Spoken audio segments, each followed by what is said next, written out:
buenas tardes, bienvenidas y bienvenidos a esta nueva actividad de la Casa de Alicia Virtual 2024. Con muchos de ustedes ya nos conocemos, pero corresponde en el inicio de la actividad presentarme. Mi nombre es Beatriz Miranda, soy profesora de literatura egresada del Instituto de Profesores Artigas, especialista en Historia del Arte y Patrimonio por la Facultad de la Cultura de CLAE, y desde el 2014 por el concurso de proyectos de gestión cultural tengo el honor, el desafío y la alegría de ser la directora de esta dependencia cultural de la ahora Dirección General de Educación Secundaria, la Cátedra Alicia Goyena, que como muchos de ustedes saben, en esta gestión se la conoce también como la Casa de Alicia, porque literalmente era la Casa de Alicia Goyena y porque metafóricamente, de formación profesional siempre presente, ¿verdad? Una casa es un lugar donde la gente se encuentra para construir proyectos y construir juntos conocimiento y compartir lo que de eso sabemos y queremos mucho los docentes. En primer lugar, agradecerles a todos los colegas que de distintas partes del país están habitándonos en esta actividad, agradecer al equipo de compañeras de la Casa de Alicia, que hace posible esta actividad y todas las que se realizan aquí, especialmente hoy a nuestra compañera becaria Gabriela Borba y mi compañera en la gestión, la profesora Marcela Turubich, encargada de comunicaciones desde el 1 de marzo de la casa. Me gustaría mucho, Marcela, que saludaras a los colegas.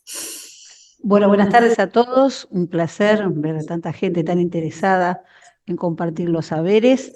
Y bueno, iniciamos hoy este año 24 con esta exposición, con esta charla que va a abrir la puerta para muchas más de todas las áreas del conocimiento. Así que bienvenidos a todos, muchas gracias.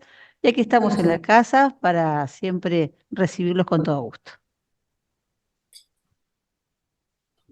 Muy bien, la actividad de hoy está organizada por la Inspección de Filosofía de la Dirección General de Educación Secundaria y por supuesto contamos con los inspectores Alejandro Villagrán y Adriana Muñiz, a quienes le damos la bienvenida, y también muy especialmente a las que van a ser responsables de la actividad de hoy, las colegas profesora licenciada Andrea Gómez Adrover y a la profesora doctora Lourdes García Aguirre, en esta que es una actividad que se enmarca en lo que es para la Casa de Alicia todos los años, como ustedes lo saben, marzo, mes de las mujeres. Así que muchísimas gracias a todos, gracias a la Inspección de Filosofía por decidir que esta actividad integre nuestra agenda y, por supuesto, muchas gracias a las compañeras que hoy van a compartir sus ponencias.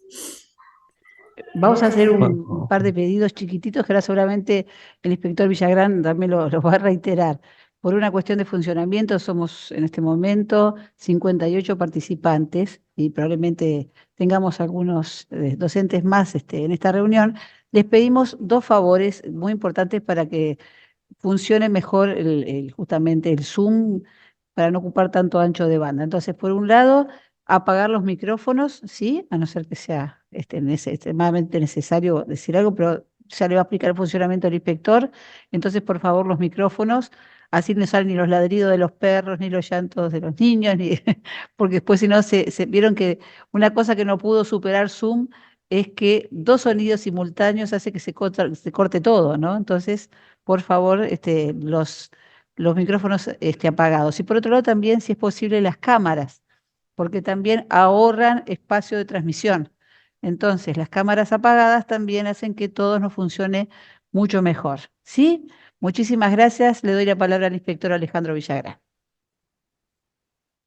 Buenas tardes a todas y a todos en el país, a todos los colegas, docentes. Un saludo muy especial a todas las mujeres en este mes, de todo el país, colegas de filosofía, a la colega inspectora, que obviamente por ser este mes de la mujer, le paso la palabra a ella para que se presente y después continúo.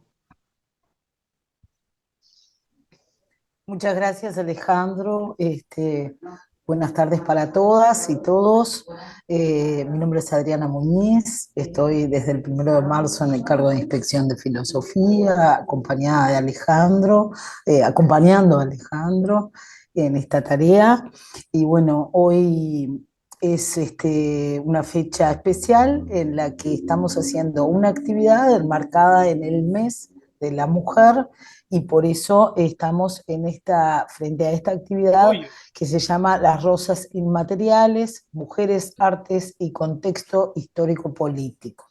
Agradezco a Alejandro el cederme la palabra para, bueno, hacer hincapié en este rol que tenemos las mujeres en la sociedad contemporánea, después de tanto tiempo que la cultura occidental ha puesto de manifiesto el poder, el lugar hegemónico del hombre, del hombre blanco, europeo, dejando en otras condiciones inferiores a otras etnias y también a la mujer, y después de tantas luchas y peleas, digo que frente a esta postura propia del occidentalismo europeo, de poner al hombre blanco en un lugar hegemónico,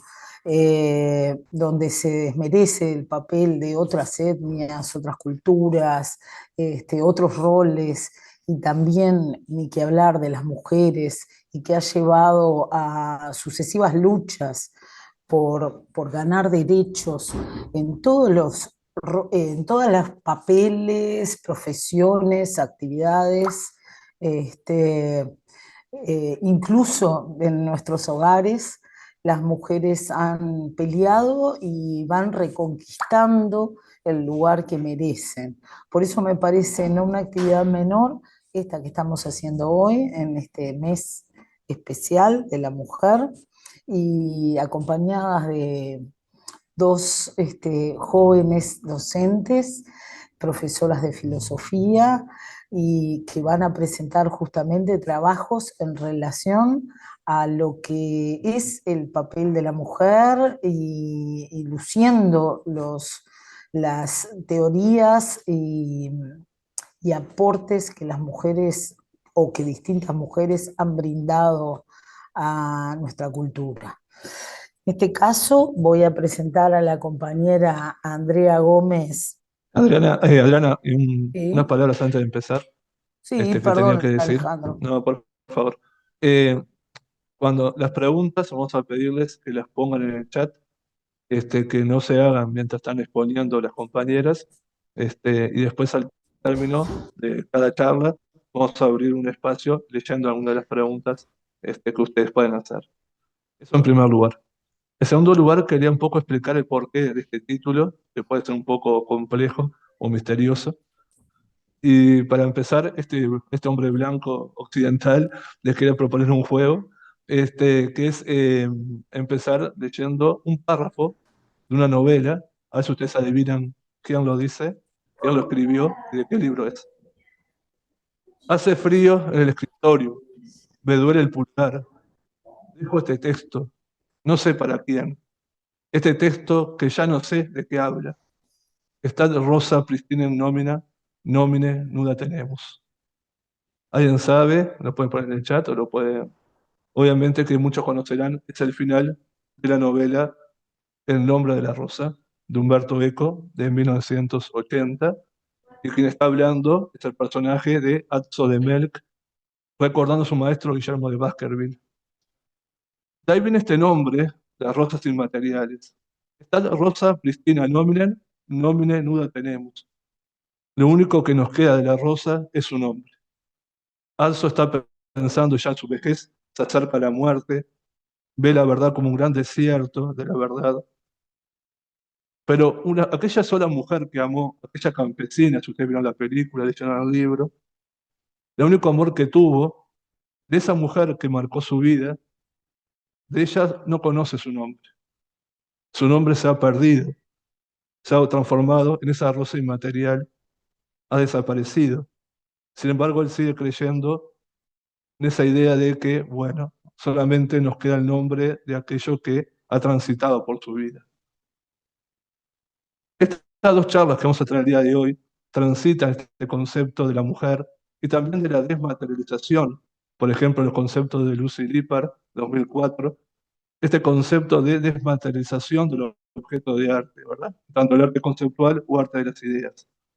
Y también vamos a hablar del scriptorium y de representaciones de la mujer en el medioevo, a través de la charla de Lourdes García Aguirre. Entonces, estas son las rosas inmateriales, estas mujeres que, como decía Adriana, no han sido visualizadas, no han sido percibidas, o estas obras de arte que caen en el plano de las ideas y del nominalismo filosófico muchas veces, y entonces entramos a esta idea de que de la rosa solamente nos queda el nombre, no queda nada más que ello, pero gracias a ese nombre también persiste en nuestras memorias. Este es un mes para recordar y pasar de vuelta por el corazón aquel amor que hemos tenido y que tendremos por la vida, pero que no conocemos más que sus nombres. Bueno, muchas gracias y ahora paso a Adriana para que presente a Andrea. Muchas gracias, Alejandro. Lindo homenaje para todas las mujeres. Este, bueno, paso a presentar a Andrea Gómez, que es profesora de filosofía, egresada del IPA, es licenciada en filosofía por la Facultad de Humanidades y Ciencias de la Educación y actualmente está culminando la Facultad de Psicología, la licenciatura en Psicología. Es profesora del Liceo número 1 de Montevideo y es profesora orientadora pedagógica. Andrea nos va a exponer sobre el arte conceptual y la relación entre sus aspectos ontológico, metodológico y político. Un artículo interesante que es una adaptación de la monografía titulada Aspectos en torno a la desmaterialización del objeto artístico, que fue realizada para el Seminario de Estética y con la cual culminó y egresó de la Facultad de Humanidades. Es un honor para mí presentarte, Andrea. Te damos la bienvenida. Gracias. Bueno, buenas tardes, muchas gracias a ustedes.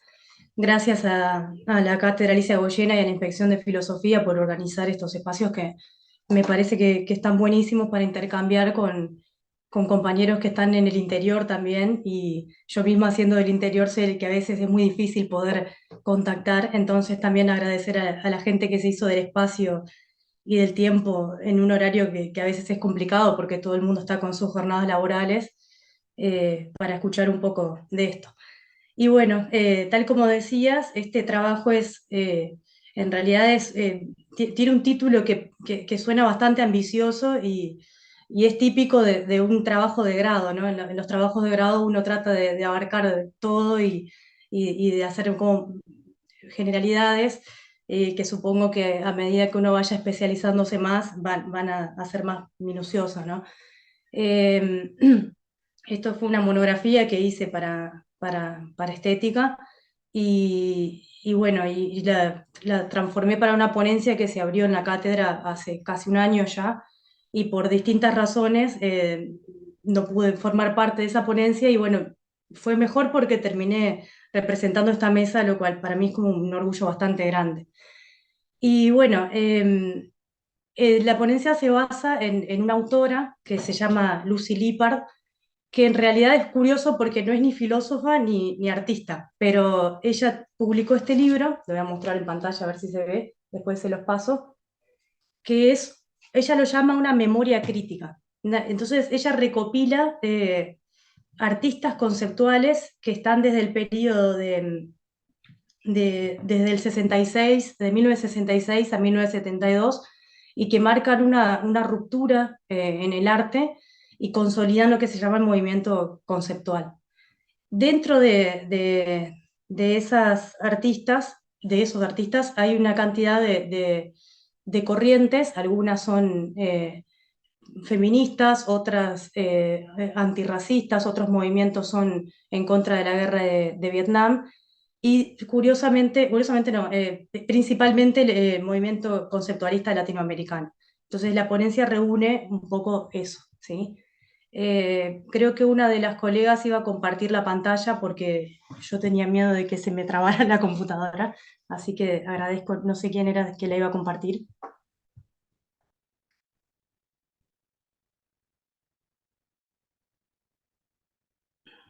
Ahí está.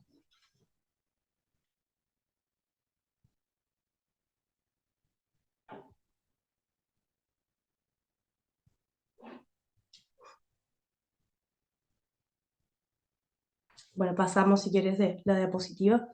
Ahí está el título. Después esto lo vamos a pasar junto con la ponencia y también con algunas como lineamientos didácticos y eso que se me habían ocurrido también.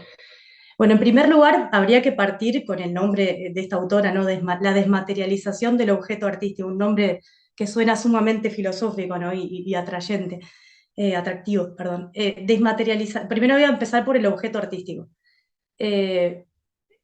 Hay que diferenciar con el concepto de obra de arte, que es el concepto que nosotros manejamos en general, ¿no? Hay una pequeña diferencia entre nombrar algo como obra de arte y nombrarlo como objeto artístico, y quizá el principal punto de partida es que cualquier cosa puede ser llamada arte desde el momento en que la comunidad artística la reconoce como tal. Esto puede ser que repita cosas que son obvias para quienes manejen conceptos de estética, pero puede ser que repita algunas cosas. Con el efecto Duchamp, cuando se propuso que la estética ya no era suficiente, sino que las teorías tenían que desarrollar una diferenciación entre lo que era un objeto común y un objeto considerado artístico. Ya hablamos con este término que es mucho más preciso que obra de arte, en la que implícitamente se habla de algo que se crea por un artista. Acá no necesariamente el artista crea algo, sino que puede tomar y de sacarlo de contexto y ser considerado obra de arte o arte. Entonces, esto es un problema que surge a partir de las neovanguardias, o que se consolida con las neovanguardias, y genera una serie de problemas filosóficos que ya no tienen que ver tanto con la teoría estética, sino con incluso con el campo ontológico. ¿Por qué? Porque estamos hablando de objetos que pasan a una nueva categorización ontológica, objetos eh, que están en el mundo de una forma y pasan a ser de otra, que es esa otra, el campo artístico. ¿Sí? Seguimos a la siguiente diapositiva.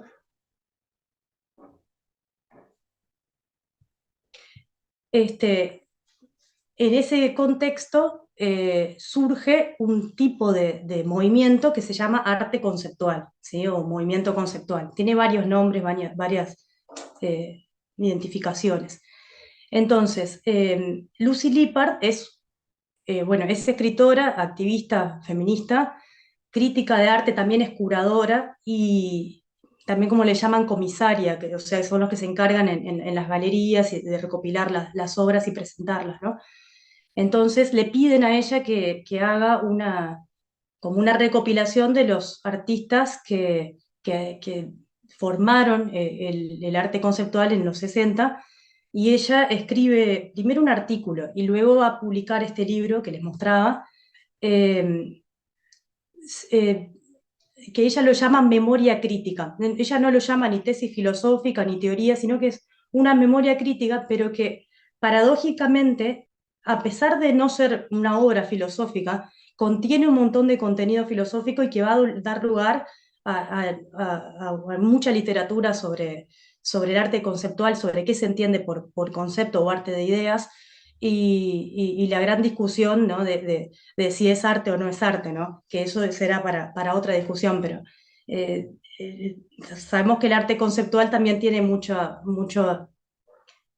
controversias, porque hay una cantidad de obras que pueden no ser entendidas como obras de arte.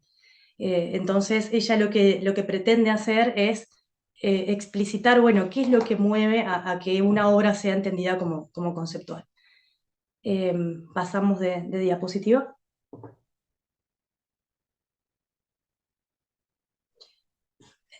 Ahí ella arranca el prólogo como mostrando su sorpresa por la cantidad de reediciones que va teniendo su libro y la cantidad de repercusión que tuvo. Y bueno, y pongo fotos de aquellos movimientos que hicieron al arte conceptual o que englobaban el contexto sociopolítico de aquella época, ¿no? Dice ella, la época del arte conceptual, que fue también la del movimiento por los derechos civiles, la guerra de Vietnam, el movimiento de liberación de la mujer y la contracultura, fue realmente contestataria. Y las implicaciones democráticas que tiene esta frase resultan perfectamente adecuadas, aunque nunca se hicieran realidad. Seguimos de la diapo. Ella propone que en ese momento encontraron en el arte conceptual o en esa forma de expresarse a través de las ideas la única vía posible para liberarse. Era como se sentían tan oprimidos desde todos los ámbitos posibles que entonces el arte se volvió como un efecto de liberación, ¿sí? Eh, eh, bueno, ella de hecho va a hablar de dos momentos en los que se encuentra con el arte conceptual. Un primer momento es con estos movimientos y un segundo momento es cuando viaja a Latinoamérica. Concretamente se encuentra con el grupo Rosario en Argentina y, bueno, va a conocer la obra de varios artistas latinoamericanos y se encuentra con que Latinoamérica está mucho más adelantada en materia de introducir o de mezclar la política o el contexto político con el arte que el ámbito donde ella se movía en Nueva York. Entonces va a tomar eso como, como base para crear nuevos movimientos y nuevas formas de expresión cuando retorna a Estados Unidos. Seguimos otra más. Ahí les puse una imagen de un movimiento feminista. Bueno, acá cierro la cita que venía desarrollándose y dice, a nivel práctico, los artistas conceptuales ofrecían una mirada perspicaz sobre lo que se suponía que era el arte y el punto a que había llegado. En el extremo utópico, algunos trataban de imaginar un nuevo mundo y el arte que debía reflejarlo o inspirarlo. Siempre está como en esa idea de la imaginación o de esa transición a lo que puede llegar a ser, ¿no? A pensar como lo inimaginable a través del movimiento artístico. Seguimos de diapositiva. Bueno, entonces yo decido como dividir la obra en tres aspectos. Y bueno, teorizar un poco, esto está como en construcción, esto fue lo que yo presenté en mi monografía, pero hay algunas cosas que yo todavía no sé si estoy de acuerdo conmigo misma, que ahora después al final les cuento, pero el primer aspecto es el aspecto ontológico, porque en definitiva el arte conceptual de lo que trata es de crear una nueva ontología de objetos artísticos y que justamente no está en la materia, o sea, no está en la base empírica como solemos verlo en otras dimensiones artísticas, ¿no? Otro aspecto es el metodológico, que es cómo hacen los artistas para llegar a esa idea, y el tercer aspecto es el político, y en donde va a haber una división, va a haber artistas conceptuales que se van a tratar de separar de lo político, y hay artistas conceptuales como Lucy Lippard o otros autores latinoamericanos que van a estar sosteniendo que la esencia prácticamente del arte conceptual es política, ¿sí? Entonces, ella habla acá, no voy a leer todo esto, bastante extenso, pero que el arte conceptual no tiene un estilo específico ni tampoco tiene un formato específico, puede ser cualquier vía, incluso alguna que no sea ni siquiera considerada artística, eh, pero que lo que es central es que se vaya despojando de la materia, ¿sí? ella dice, bueno, la materia es efímera, barata, sin pretensiones y o desmaterializada. ¿Qué significa desmaterializada y por qué utiliza esa palabra y no por ejemplo, inmaterial o de repente un término que no fuera negado, ¿no? Bueno, porque justamente el des es el prefijo que se asocia con un proceso de dilución, ¿no? De algo que está y deja de ser, ¿no? Entonces, el proceso de ir perdiendo lo material es clave en el conceptualismo porque se parte yendo hacia una idea. O sea, toda la estrategia está puesta hacia una idea. Que la idea esa puede culminar en el espectador, como no. El artista viene a ser como una especie de guía que va interactuando con el espectador. Entonces, ahí está centrado el asunto. Ella lo que sostiene es que el arte conceptual eh, nace como dice acá, tiene un fermento político, es decir, que toda esa necesidad de expresarse o de ir hacia las ideas es necesariamente por el contexto político en el que estaban viviendo. ¿Sí? ¿Seguimos? ¿De diapo? Bueno, acá seguimos dentro del aspecto ontológico, ¿no? Hay una crítica que se le va a hacer a Lucy Lippard y es que el concepto no es muy preciso en la medida en que el artista precisa, en la mayoría de los casos, de un sustrato material para poder expresar su obra. Por ejemplo, una foto, por ejemplo, la performance misma puede ser con el cuerpo, y el cuerpo es algo material, o puede haber, yo qué sé, un video, música, que el sonido es material. Entonces, que el término desmaterialización no sería muy preciso. Entonces, ella dice que reconoce que no necesariamente significa que se anule, sino que el énfasis está puesto en la desmaterialización. ¿Sí?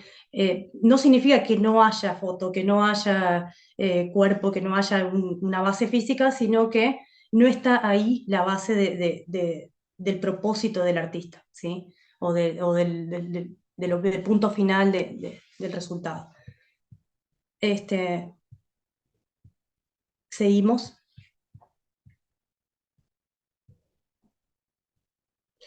Acá yo introduzco dos diapositivas más o menos que tienen que ver con una discusión que se va a armar acá, porque va a haber algunos artistas que también están en la línea de trabajo de ella bueno, crean bastante, están en los mismos grupos, el grupo Art Language, bueno, está donde está Kossuth, que es el más conocido de repente, Andrés también, que ellos se van a distanciar de- del contexto político, ¿tá? En el sentido de que, no porque no les interese, porque de hecho hacen cosas relacionadas, bastante críticas también, sino porque ellos están interesados, el interés de ellos es que la filosofía del arte se centre en entender el arte en un sentido absolutamente puro, ¿sí? Entonces, hacen una especie de comparación con la estética, van a decir que no tiene como cabida o no resulta suficiente para poder hacer una teoría del arte y para poder explicar mejor cómo llegar a la idea, el proceso va más por un lado analítico, ¿sí? O por el lado del lenguaje, porque es como, ellos lo llaman, bueno, ahí dice, ¿no? Que es como si fuera una abstracción pura, pero que es mental, no tiene, incluso hasta semántica, no tiene que ver con nada material o con nada objetual, sino que tiene que ver con algo hasta lógico. Por eso ellos van a decir que la estética ya no tiene mucha cabida en esta búsqueda artística, sino bueno, se parecen más a filósofos, van a encontrar más inspiración en filósofos como Wittgenstein, Carnap, ¿sí? Los conocidos analíticos, ¿no? De hecho, hacen esta separación entre lo que es el concepto, que es el objeto del arte conceptual, y la percepción. Por eso es que la estética, cuya base es la percepción o la sensibilidad, no tendría cabida. ¿Sí? ¿Seguimos? Esto lo voy a leer porque no sé si lo puedo explicar tan bien como está escrito.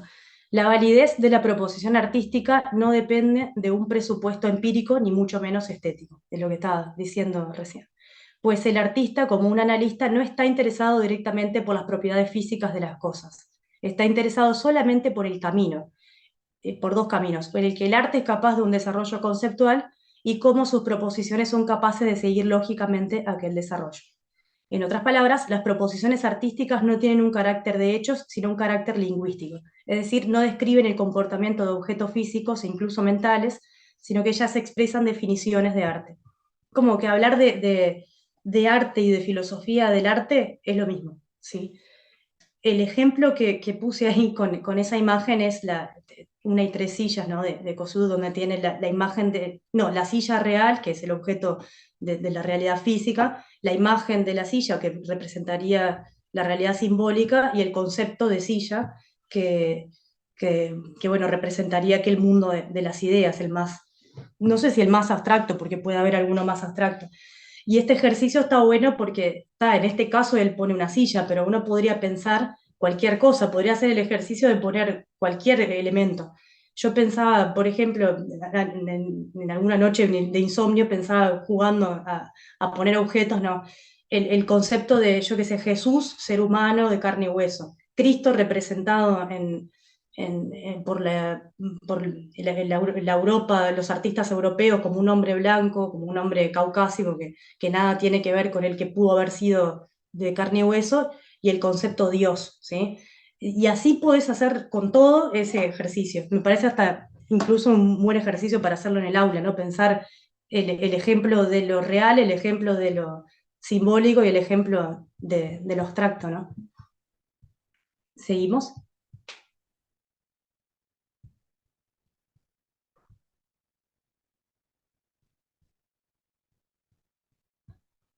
Bueno, eh, una de las, como el proceso por el cual se llega a esa idea necesariamente implica la desmaterialización, algo metodológico, algún orden dentro del campo del método tiene que haber, qué herramientas utilizan los artistas para poder llegar a esa idea, ¿no? Entonces, algunos de estos artistas conceptuales también van a interesarse más por el proceso que por el objeto final. Entonces, el proceso va a ir orientando y va a ir llevando al objeto mismo, ¿sí? Eh, bueno, ahí dice, ¿no? A medida que una gran parte de las obras se diseñan en el estudio, que me tapa, pero se ejecutan en otro lugar por parte de operarios especializados, a medida que el objeto se convierte en mero producto final, un cierto número de artistas ha comenzado a perder el interés en la evolución física de la obra de arte. El taller se está convirtiendo de nuevo en un estudio. Esta tendencia parece estar provocando una profunda desmaterialización del arte, especialmente del arte como objeto. Y si continúa avanzando, el objeto podría acabar siendo algo totalmente, y no sé, no me tapa lo que dice al último, bueno, abstracto, totalmente efímero, ¿no? Bueno, es que en algún punto algunas obras han llegado a hacer hay artistas que han presentado cosas que son absolutamente vacías, vacías de sonido, vacías de imagen.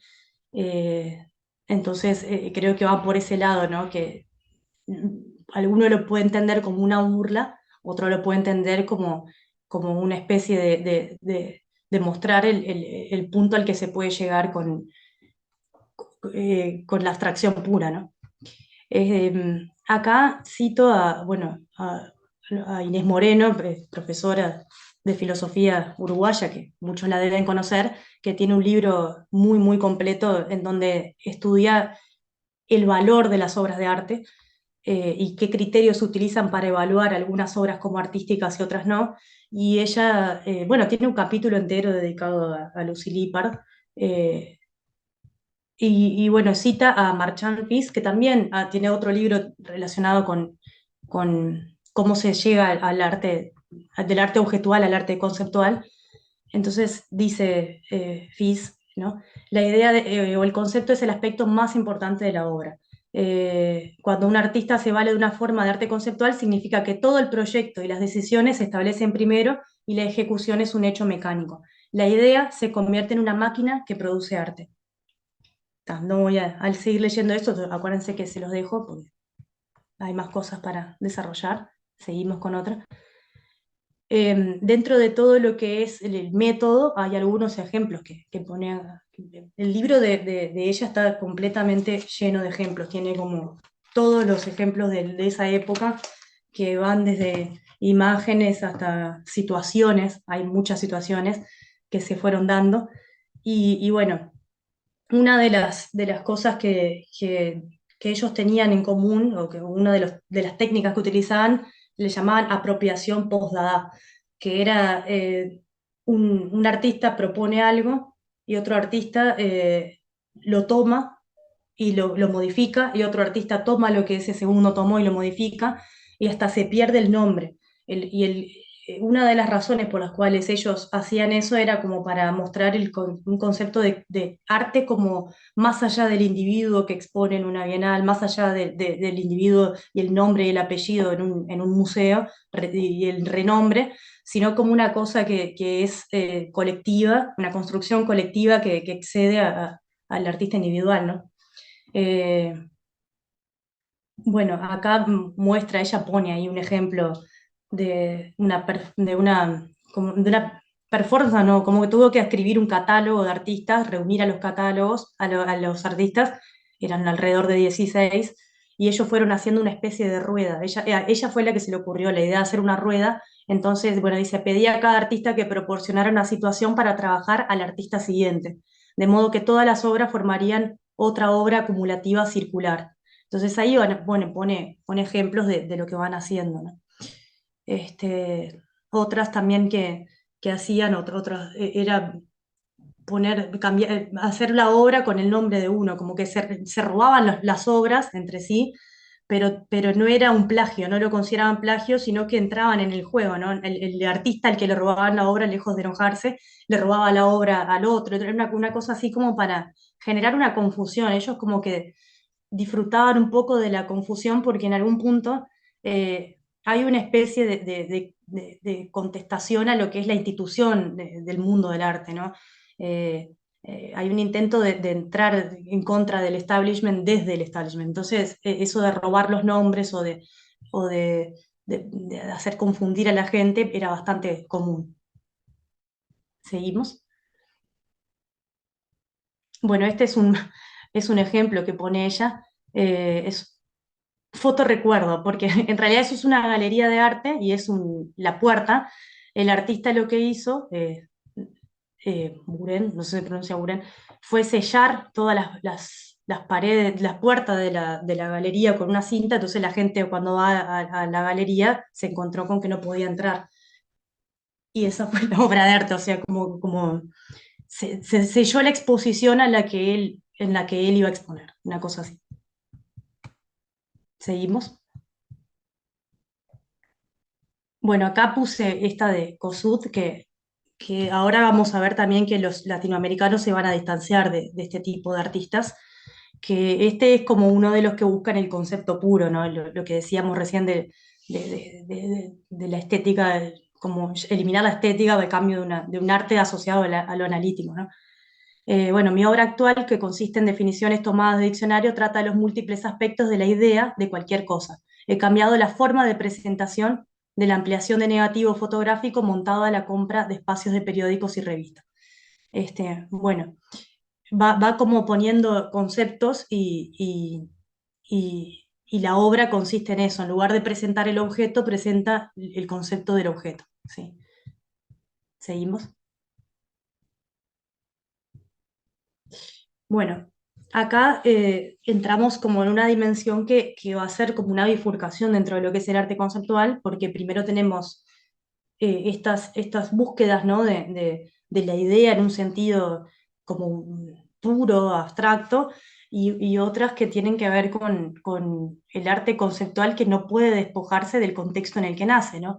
Entonces, ella menciona a Greenberg, a Clement Greenberg, que es un conocido filósofo, que bueno, él trabajaba en esa época y tenía mucho poder y tenía un rechazo hacia el arte pop, hacia el arte minimal y también al arte conceptual.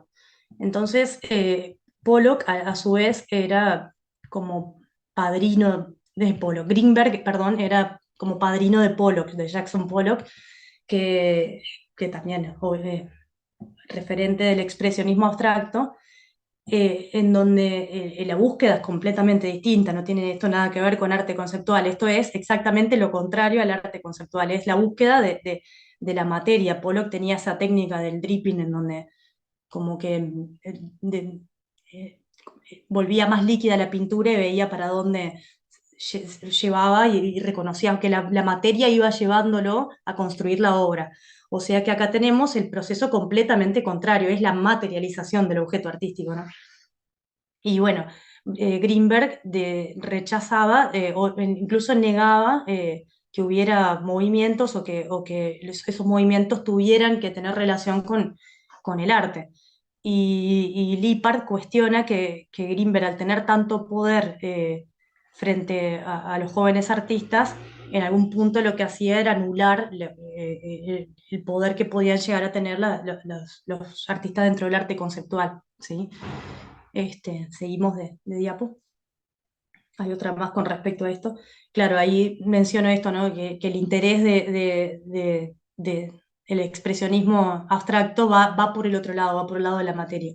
Entonces, Greenberg era defensor de la autonomía del arte, es decir, que no sé si se acuerdan cuando estudiábamos en epistemología esto del contexto de descubrimiento y contexto de justificación. Bueno, me hace acordar a eso, es como esa autonomía del arte. Bueno, el arte es una cosa que no tiene que ver con aquellas condiciones donde surgió y el rol del artista es buscar la expresión y la manifestación pura, o no, el arte no puede separarse del contexto del cual emerge y no tiene sentido sin reconocer el contexto en el que emerge, ¿no?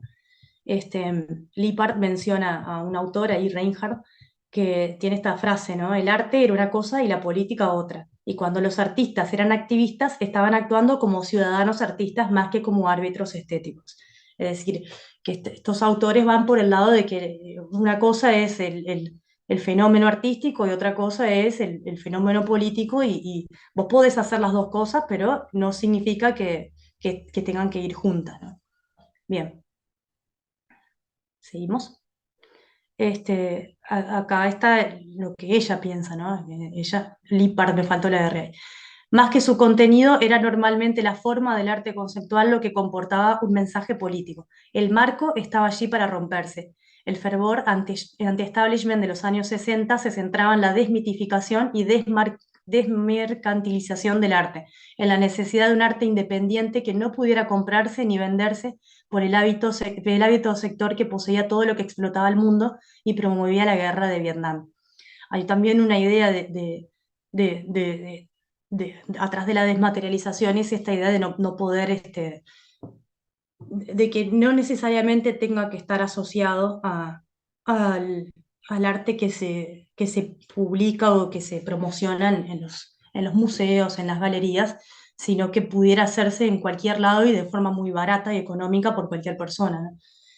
Em, Esto acá lleva lo que decía al principio hoy, ¿no? Un segundo momento en que ella encuentra que Latinoamérica tiene un movimiento bastante fuerte de conceptualismo y ella dice que se vuelve a Estados Unidos mucho más radical que antes y empieza a trabajar y a juntarse con gente y a hacer cosas. Entonces ella dice, bueno, entró en contacto con el grupo Rosario y, y después cuando vuelve a Estados Unidos forma esto, Art Workers Coalition, que es una plataforma donde los artistas promueven valores antirracistas, antisexistas y claramente en oposición a la guerra de Vietnam. Pero justamente acá está también Kosyud y muchos autores que en realidad defienden esta idea del arte como una búsqueda pura. Por eso es que no es lo mismo, no es lo mismo decir que el artista defiende el arte como algo puro a decir que por eso está en contra de que haya un movimiento político, ¿no? Estamos hablando como de líneas distintas. Una cosa es el artista defendiendo que el arte sea algo puro, otra cosa es Greenberg defendiendo que el arte no tiene nada que ver con lo político, y otra cosa es los artistas en donde la base de la manifestación es lo político. ¿Tá? Bien, seguimos. En el libro, Lippard dice bueno, que en algún momento los artistas conceptuales del movimiento de Nueva York y eso estaban bastante tibios, y que quizá lo más eh, heavy que había visto en esa época era la obra de Kavnitzer, uruguayo, artista conceptual uruguayo, en donde, bueno, esto es una cita que ella pone en su libro, ¿no? En la que quizás es la obra de arte, no de Arce, conceptual de carácter político más inspirada, Orders Anka, que es como es el seudónimo de Kavnitzer, envió una carta a Pacheco Areco, presidente de Uruguay en 1971, encargándole hacer cosas que no podía evitar hacer, exponiendo así al dictador a la propia dictadura. El 5 de noviembre simulará que camina con normalidad, pero será consciente de que ese día Orders Co. tomará posesión de uno de cada 3 pasos de los que usted dé. Eso a ella lo enloqueció. Básicamente ese ejercicio de obligar a alguien a hacer algo que ya una vez que planta la idea no lo puede dejar de pensar, es parte de lo metodológico que utilizaban. ¿Sí? ¿Seguimos? Esto, bueno, lo puse, no creo que me vaya a detener acá. Son ejemplos de la obra de él, en donde, bueno, por ejemplo, una casa en donde las personas entran y en lugar de ir viendo las habitaciones con los muebles, van viendo como stencils en donde tienen los muebles, y hay como una idea de abandono, de vacío, ¿sí? En ese contexto, en una casa normal de clase media que pudiera tener cosas, bueno, hay una desaparición de todos los objetos, y en su lugar hay conceptos, ¿sí?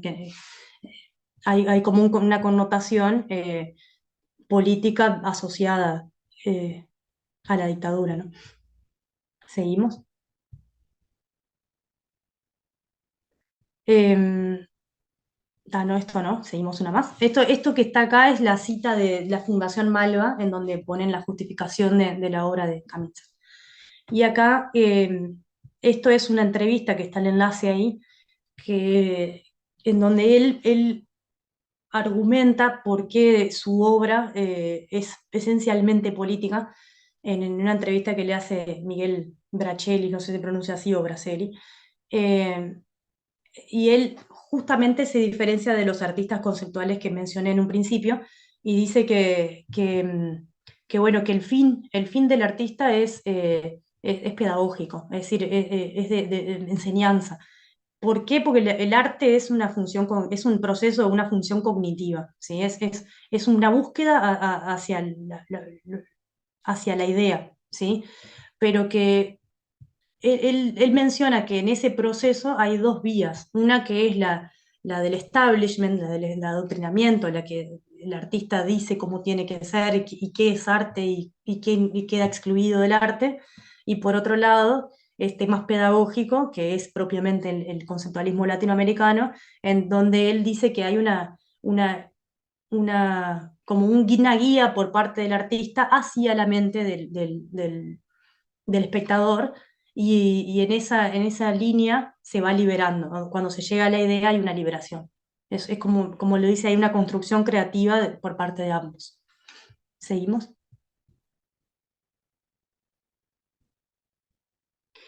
Em, Lucy Lippard tiene cantidad de ejemplos de artistas mujeres, nombra a Yoko Ono, que Yoko Ono era muy conocida en esa época, y bueno, después va, como todo va a ser conocida y deslegitimada por otras razones, ¿no? Pero dentro del arte conceptual era muy conocida, y en Latinoamérica también había movimientos interesantes. Entonces, por un lado tenemos lo que podría ser el arte conceptual asociado a las grandes ciudades, a las capitales mundiales, frente a los artes conceptuales más de periferia que tienen una contextualización, pero también podemos hablar de arte conceptual feminista, ¿no? que va por otro lado. Como podemos hablar en todas las dimensiones de minorías tienen sus formas de expresarse y estarían ancladas dentro de lo que es arte conceptual. Y bueno, hace no mucho hubo un simposio, Repensar el conceptualismo, vanguardia, activismo y política en el arte latinoamericano, en donde se habló de cómo fue, en esa época fueron silenciadas las artistas, fueron como, por decirlo así, ninguneadas, ¿no? No tienen el reconocimiento que pueden llegar a tener conceptualistas varones, ¿no?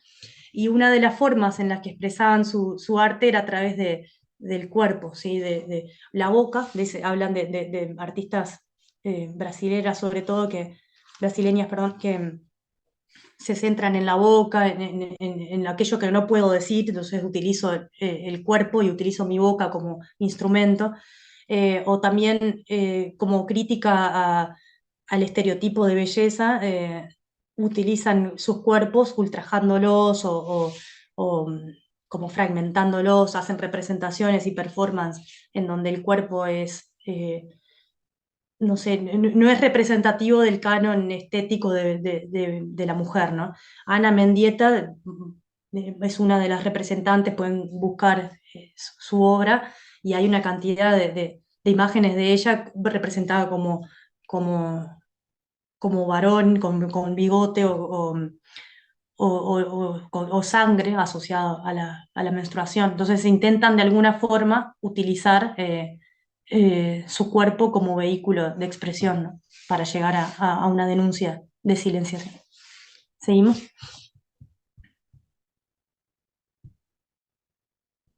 Bueno, eh,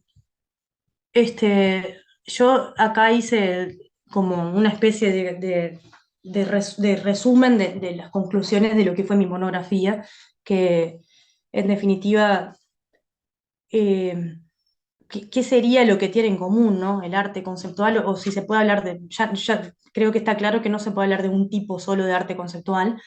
Eh, entonces, una de las particularidades que engloba todo es esta pérdida del concepto material, esta pérdida de lo material, ¿sí? Esto es lo único que parecería estar en común en todos. Y a ver si seguimos de diapositiva, creo que es 1, 2, 3, dice. Ahí va. Esa sería como el aspecto ontológico, por así decirlo, es el aspecto en común, ¿no? Que es una nueva ontología, es una nueva categorización de objetos del mundo, ¿sí?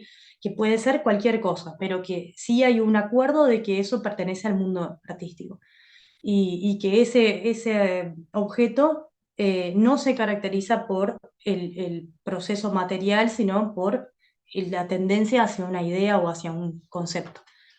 El segundo aspecto es no, que esto para mí, no sé, esto para mí no puede separarse de lo metodológico, porque en definitiva la única forma que tiene un artista que quiere llegar al concepto para poder abstraerlo es a través dentro del arte, no es a través de un método, ya sea, no sé, de despojar lo material o abstrayendo la forma en que sea, pero tiene que haber un método para que pueda efectuarse en definitiva esa desmaterialización. Eh, y la tercera es que el aspecto político no es una definición concluyente y exclusiva del arte conceptual, ¿sí? Sí lo es del conceptualismo latinoamericano porque se reconoce desde ese lugar. Pero no diríamos que el aspecto político es esencial en el arte conceptual. ¿Por qué? Porque, bueno, existen movimientos de arte conceptual que se separan de las consideraciones políticas y hay otra cantidad de movimientos artísticos que tienen una connotación fuerte política, pero que no son conceptuales. Entonces, el aspecto político es una condición, es necesario para expresarse y sobre todo si estamos dentro del movimiento latinoamericano o movimientos de búsqueda de los derechos de la mujer o de denuncia, pero no necesariamente es parte de la definición pura de arte conceptual. ¿Tá? Esa sería como mi conclusión de todo este trabajo y creo que también es algo que lo estoy todavía pensando y reescribiendo, no es una cosa que que todavía tenga tan decidida o tan concluida en mi cabeza, ¿no? Así que, bueno, espero les haya servido de algo, aclarado algún panorama o llenado más de dudas como para interactuar. Esa es Bueno, Lucy. muchísimas gracias. Excelente, Andrea Gómez. Este, muchísimas gracias por tu ponencia. No, No gracias a veo que ustedes. haya en el chat, estamos en hora, pero no sé si alguien quiere, si tú habilitas, que alguien Ay, haga la las pregunta 18 en punta, directamente. nunca había sido Viste que tan precisa perfección con... pura. Tenemos espacio para. Hay una pregunta de Jennifer Cuendes, que tiene mano levantada, me parece, ¿no? ¿O alguien de ustedes con la mano levantada? No. Si nadie tiene una pregunta, pasamos a la siguiente expositora y después podemos unir las preguntas al final. Si les parece bien, seguimos entonces. Bueno, es un honor para mí entonces presentar a, a la doctora, profesora Lourdes García Aguirre. Vamos a leer un poquito su currículum abreviado, pues si leyéramos todo el currículum estaríamos hasta las 7 de la tarde. Bueno, Lourdes García, la doctora, es doctora en Ciencia de la Documentación por la Universidad Complutense de Madrid, España. Es magíster en Educación con énfasis en Investigación en Enseñanzas y Aprendizajes por la Universidad Oretge de Uruguay. Es licenciada en Bibliotecología, Facultad de Información y Comunicación de la Universidad de la República, profesora de Filosofía del Instituto Profesores Artigas. Trabaja también, es diseñadora gráfica por la Universidad del Trabajo de Uruguay y es docente en Metodología del Trabajo Bibliográfico en la UDELAR y también de Filosofía de la Educación en el Consejo de Formación y Educación y de Filosofía en Educación Secundaria y trabajó como bibliotecóloga en la Cátedra Alicia Goyen. Su exposición va a tratar sobre el arte del escritorio y el rol de las mujeres en el mismo, así que vamos a trasladarnos con la imaginación a la Edad Media y vamos a ver cómo las mujeres se representaban a sí mismas, también cómo fueron desaparecidas en parte por esos arquetipos y esos símbolos. Así que le pasamos la palabra a Lourdes García. Bueno, buenas tardes a todos y a todas. Muchas gracias a la Inspección de Filosofía, al inspector por su presentación, a la Cátedra Alicia Goyena. Y bueno, voy a compartir entonces la presentación.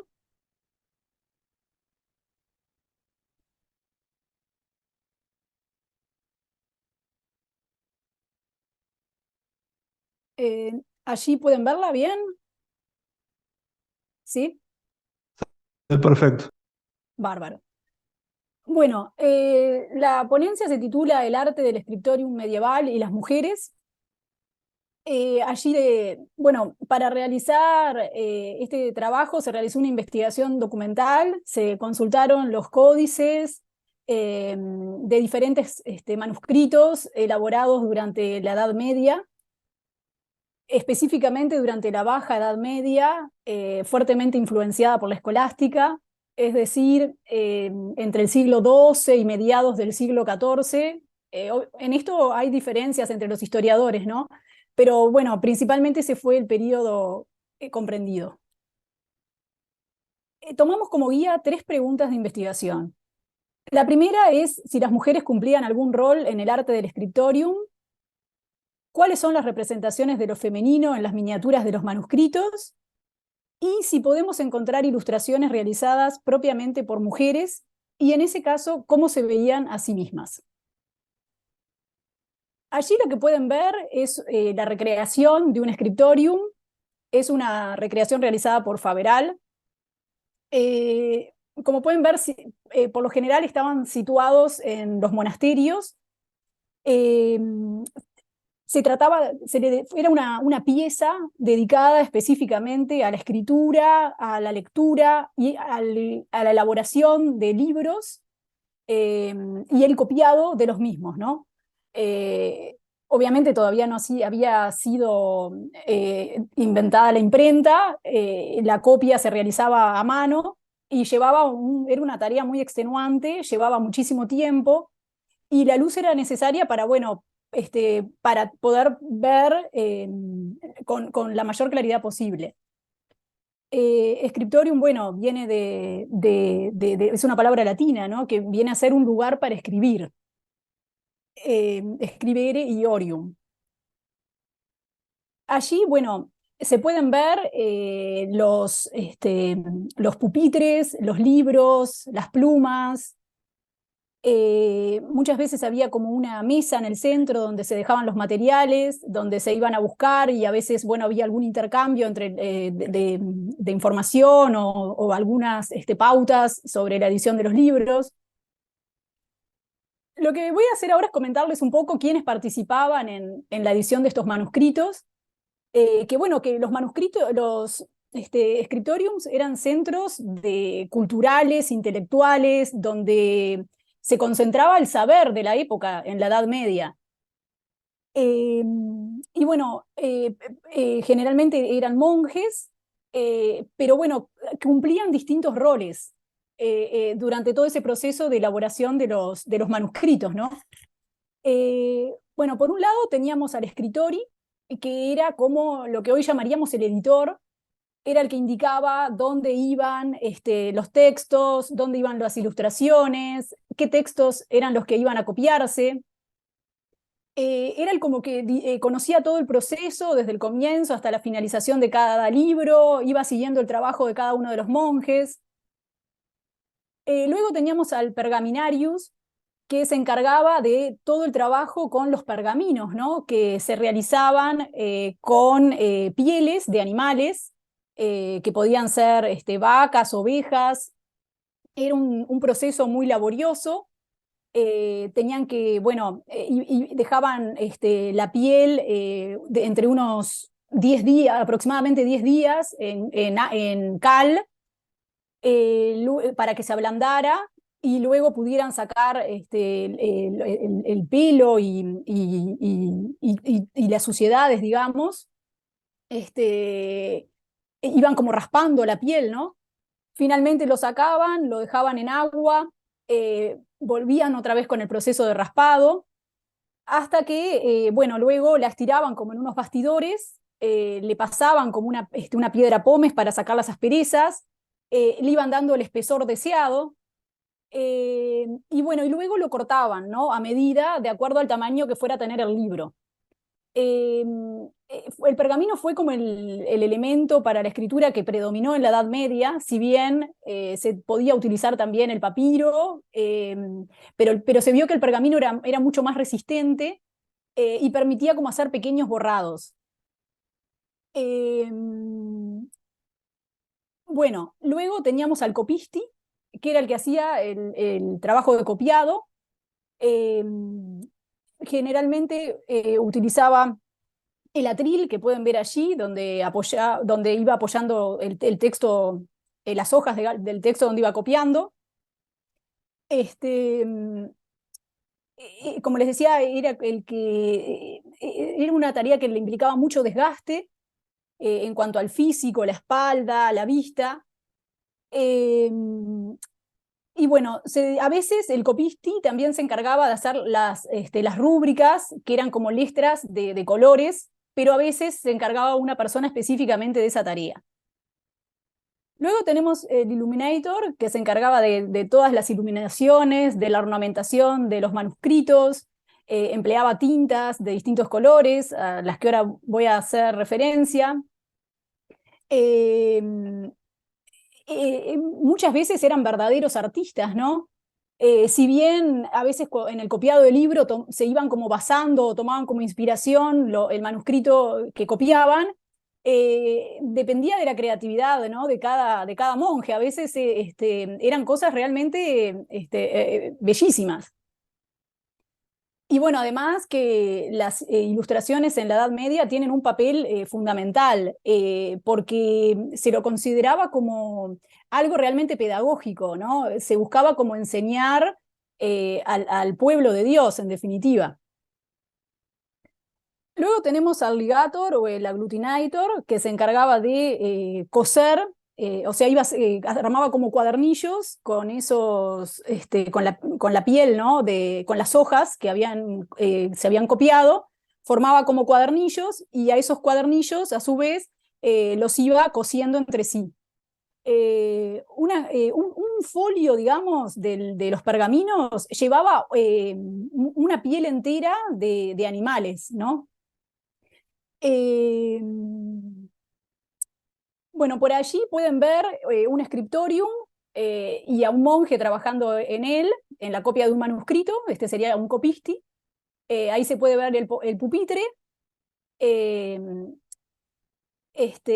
Ahí arriba vemos el atril. Por lo general se ubicaba allí el libro a copiar en un lugar alto y bueno, por lo general era así el método que empleaban, aunque en algunas oportunidades había un monje que podía ser el editor, por ejemplo, que iba dictando la obra a copiar. Y así lo que tenía de ventaja es que varios monjes podían ir copiando simultáneamente. Pero el gran problema es que muchas veces se ocasionaban errores de escritura, ¿no? No se comprendía bien una palabra o había faltas de ortografía y demás. Bueno, por allí se puede ver la pluma, que podía estar hecha de ave o podía ser hecha a partir del cálamo, una especie de junco que crece en lugares húmedos. Pero bueno, tenía un proceso de elaboración, ¿no? Había que hacerle como una hendidura por la que se deslizaba la tinta y hacerle una punta bien afilada, y a medida que iba haciendo su trabajo debía afilarla constantemente. Bueno, ahí en el caso de que fuera pluma, que en el caso de la pluma, ¿no? También había que sacarle lo que se llaman las barbas, ponerla como ceniza caliente para dejarla dura y después poder hacer el corte de la punta también. Ahí tenemos los tinteros, que muchas veces eran hechos, bueno, con los cuernos de las vacas, y en algunas oportunidades eran hechos de metal. Bueno, ahí podemos ver también tinteros, por ejemplo, de otros materiales. Y para las tintas, allí tienen distintas representaciones, ¿no? Porque se podían hacer desde tinturas vegetales, podían ser secreciones de animales, podían ser elementos orgánicos de distinto tipo. La tinta, la menos costosa, era la negra, que se hacía, por ejemplo, con taninos que provenían de las agallas de los robles. Después también estaba la tinta roja, que se hacía con cinabrio, que se extraía de las minas de España. El lapislázuli permitía realizar el color azul. Y bueno, había acá también, muchas veces había una persona que se encargaba, o muchas veces el Illuminator tenía un excelente manejo de las tintas, sabía sobre su elaboración. Dependía del monasterio, ¿no? En otros lo compraban, por ejemplo, de Italia, que tenían muy buenas tintas. Y bueno, también los manuscritos más costosos tenían trabajos con oro y con plata, ¿no? Que ahí, bueno, había dos formas. Una era pulverizar el oro y luego se utilizaba como una tintura, se iba pintando con un pincel.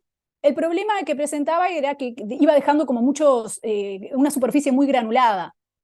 Y otra posibilidad era hacer como aglutinarlo bien y formar como una especie de lámina, una especie de plancha que se ponía sobre una superficie con pegamento. Y bueno, y a partir de ahí se podía trabajar. Siempre se empezaba cuando un manuscrito llevaba oro, se empezaba con esta tinta y luego con las demás. Un elemento fundamental para el copista era el cuchillo, que bueno, no lo usaba solamente el pergaminarius, ¿no? Para cortar y demás la piel, sino también el copista, porque siempre tenía, bueno, en una mano, en la mano derecha, la pluma, y en la otra el cuchillo, que le permitía como sostener la hoja. Y a su vez, cuando se cometía algún error, le permitía borrarlo, ¿no? Porque el pergamino tenía eso que permitía como raspar la superficie. Eh, bueno, esto sería un poco en relación al scriptorium.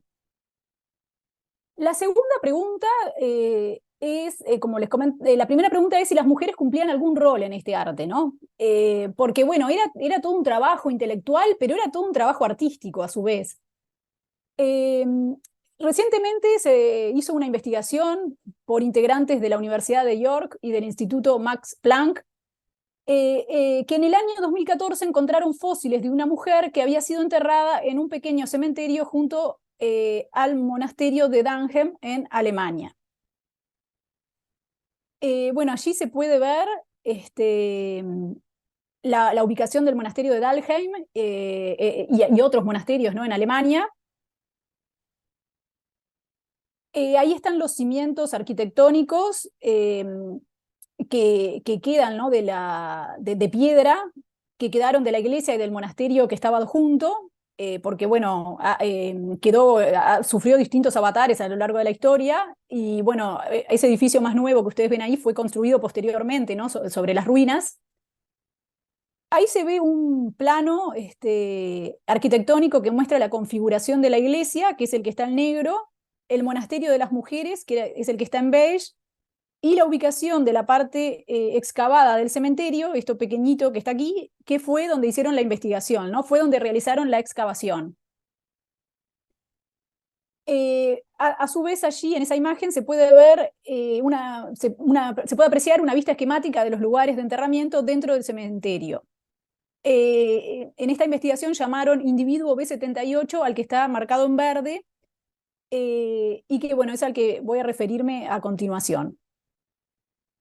Ellos vieron que a través de estudios de distinto tipo, ¿no?, en primer lugar, identificaron el sexo de los fósiles, vieron que pertenecían a una mujer, encontraron en sus dientes una especie de sarro a través de análisis microscópicos, y utilizaron también la técnica de datación por radiocarbono o carbono 14, y la dataron, la ubicaron históricamente entre el 997 y el 1162. Bueno, utilizaron también otras técnicas como sonicación, que es como aplicar ultrasonido, que hace que aísle las partículas no deseadas de las que se quieren analizar, en este caso las que eran de color azul. Y, bueno, y lograron ver que se trataba de lápiz lazuli, ¿no?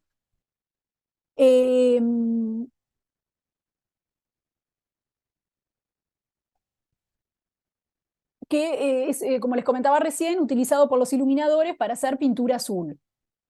Concluyeron que fue incorporado accidentalmente durante la pintura y o la preparación de los pigmentos por parte de esta mujer. Allí, bueno, está esa conclusión principal a la que este grupo de investigación, que eran todas mujeres, llegaron. Entonces, bueno, otra pregunta y muy importante es, ¿cuáles son las representaciones de lo femenino en las miniaturas de los manuscritos?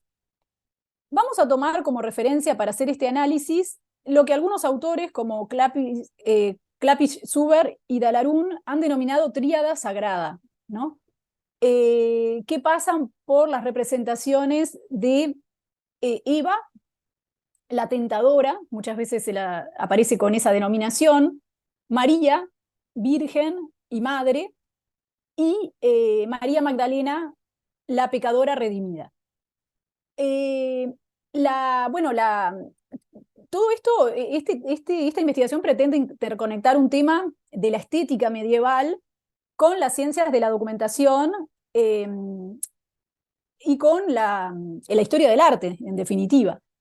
Y, bueno, nos ha permitido apreciar cómo se pueden apreciar distintos estereotipos sobre lo femenino, originados muchas veces en el miedo, el desconocimiento, la aversión de la mujer, hacia la mujer por parte de los clérigos,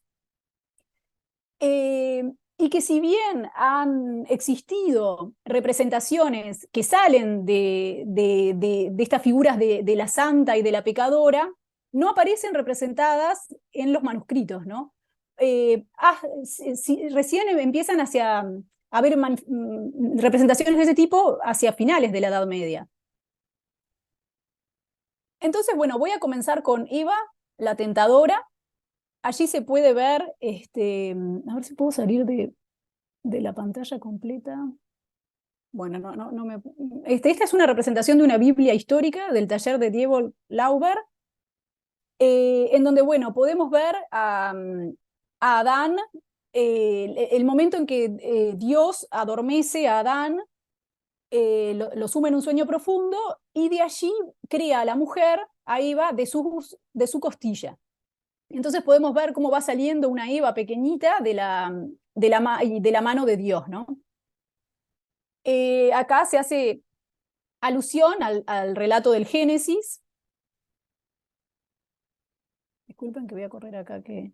Al relato del Génesis, que dice, bueno, esto que les contaba, lo durmió a Adán, tomó una de sus costillas y cerró con carne el lugar vacío.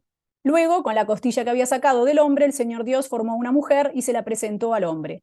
El hombre exclamó: esta sí que es hueso de mis huesos y carne de mi carne. Se llamará mujer porque ha sido sacada del hombre. Bueno, ha habido distintas interpretaciones sobre esta creación de Eva a partir de la costilla de Adán.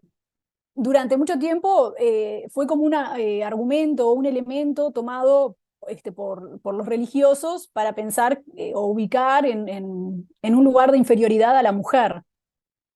Vamos a ver que esto fue un poco cuestionado también por ejemplo, por Hildegarda, ¿no? En donde ella pensaba que en realidad Adán, al haber sido creado de la tierra, y Eva, al haber sido creada en realidad de la carne de Adán, la ubicaba como en un lugar de gran importancia en la creación.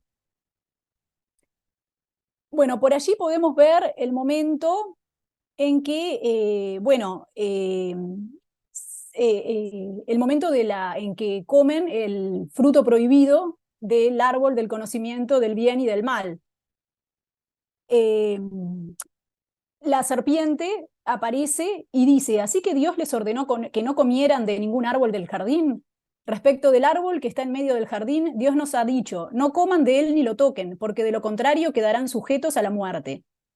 La serpiente dijo a la mujer: no morirán. Dios sabe muy bien que cuando ustedes coman de ese árbol se les abrirán los ojos y serán como dioses, conocedores del bien y del mal. Cuando la mujer vio que el árbol era apetitoso para comer, agradable a la vista y deseable para adquirir discernimiento, tomó de su fruto y comió. Luego se lo dio a su marido, que estaba con ella, y él también comió. Entonces se abrieron los ojos de los dos y descubrieron que estaban desnudos. Por eso se hicieron unos taparrabos entretejiendo hojas de higuera. Siempre, bueno, la serpiente como símbolo del demonio, que además aparece coronado en la imagen para mostrar que es la reina del inframundo, ¿no? Se ha visto en la Edad Media, se veía la interpretación más frecuente iba como la que se deja seducir por la serpiente y la que lleva al pecado a Adán y ocasiona, bueno, la caída y la salida, digamos, del paraíso. Hay también algunas interpretaciones en relación o que atribuyen también o vinculan a la serpiente con Lilith. Si bien solamente aparece una vez en el Antiguo Testamento, San Isidoro de Sevilla nos dice que generalmente eran considerados por los paganos como genios, como una especie de demonio. Y bueno, Lilith vendría a ser, de acuerdo a la mitología mesopotámica, un demonio femenino, un genio femenino, que bueno, vemos cómo sigue apareciendo siempre figuras femeninas, ¿no? Lo que ocasiona, digamos, el pecado. Una cuestión también en relación a San Isidoro de Sevilla, que recién lo mencioné, es que él en sus etimologías analiza los nombres bíblicos, y uno de los que analiza es justamente Eva, y nos dice que es un nombre que tiene un doble significado, ¿no? Por un lado significa vida, Y por otro lado significa calamidad. Ay de mí, dice.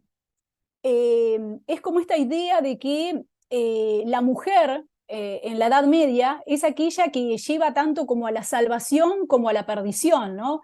Es como que tiene esa doble imagen y que tanto miedo ha ocasionado. Aquí pasamos ahora a María, Virgen y Madre del Cielo. Aquí podemos ver la escena de la anunciación del ángel Gabriel a la Virgen María, ¿no? En donde le dice que va, le dice, bueno, alégrate llena de gracia, el Señor está contigo. Al oír estas palabras, ella quedó desconcertada y se preguntaba qué podía significar ese saludo. Pero el ángel le dijo, no temas, María, porque Dios te ha favorecido. Concebirás y darás luz a un hijo y le pondrás por nombre Jesús. El ángel le respondió, el Espíritu Santo descenderá sobre ti, y el poder del Altísimo te cubrirá con su sombra. Por eso el niño será santo y será llamado Hijo de Dios. Aquí, bueno, en esta representación podemos ver al ángel que está haciendo una genuflexión, que su mirada y su brazo derecho se dirigen hacia María.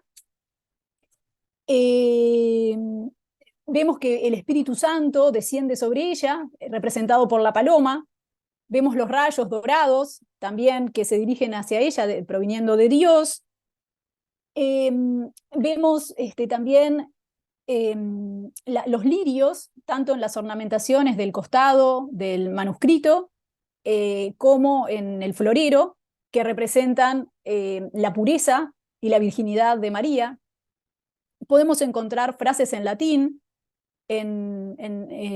Por un lado dice Ave María, gratia plena Dominus tecum, que quiere decir Dios te salve María, llena eres de gracia, el Señor es contigo. Y ecce ancilla Domini, fiat mihi secundum verbum tum, que está aquí abajo, están abreviadas estas palabras, y dice, yo soy la servidora del Señor, que se cumpla en mí según lo has dicho, que es como lo que se conoce como el fiat o el sí de María. Estas ilustraciones fueron realizadas en los talleres del maestro de Baucicot y Mazarine, que eran, como podrán ver, muy bellas y muy realmente hecha por un círculo de artistas. San Isidoro también nos analiza el nombre María, que dice que significa la que ilumina o estrella del mar, porque bueno, es la que engendró la luz del mundo, a Jesús, a Cristo. Y bueno, en la siguiente imagen podemos ver otra representación de María. Esperen un minutito que voy a correr acá el zoom. Otra representación de María en donde podemos ver el uso de tintas especiales, ¿no? Esas tintas en tonalidades de rojo, rosado, incluso en color púrpura, que eran muy, muy costosas también, que las extraían de un molusco, pero era dificultoso el proceso de elaboración, muy complejo. Podemos ver los dorados. Allí también en la representación vemos a María, que tiene en sus brazos al niño Jesús. Ambos tienen la esfera que representa el mundo, y lo cual viene a representar como el dominio que ellos tienen sobre el mundo. Vemos también que María figura con una corona, esto de que es para mostrar que es la reina del cielo, ¿no? Que fue concebida concebida sin pecado original. Bueno, luego tenemos a María Magdalena, la pecadora redimida.